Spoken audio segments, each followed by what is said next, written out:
નમસ્કાર મિત્રો, અમારી યુટ્યુબ ચેનલ પર આપ સૌનું હાર્દિક સ્વાગત છે। અમદાવાદ બોપલની ઇસ્કોન પ્લેટિનમ બિલ્ડિંગમાં લાગેલી આગ, એક વ્યક્તિનું મોત, જુઓ વિડીયો।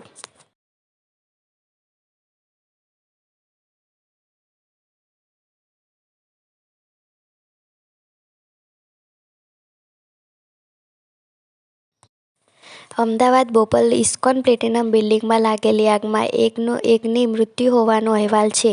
મિત્રો, અમારી યુટ્યુબ ચેનલ પર જો તમે નવા હોય તો અમારી ચેનલને સબસ્ક્રાઈબ કરો અને બાજુમાં આપેલા બેલ આઇકોનને ક્લિક કરો।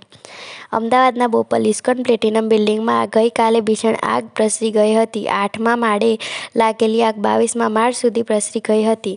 22મા માળની બિલ્ડિંગમાં શોર્ટ સર્કિટથી આગ લાગી હતી। ફાયર બ્રિગેડની 12 ગાડીઓએ આ આગ પર કાબૂ મેળવ્યો હતો। 23 સ્થાનિકોને હોસ્પિટલમાં દાખલ કરવામાં આવ્યા છે। 3 અલગ અલગ હોસ્પિટલમાં સારવાર મેળવવા માટે લોકોને દાખલ કરવા પડ્યા છે।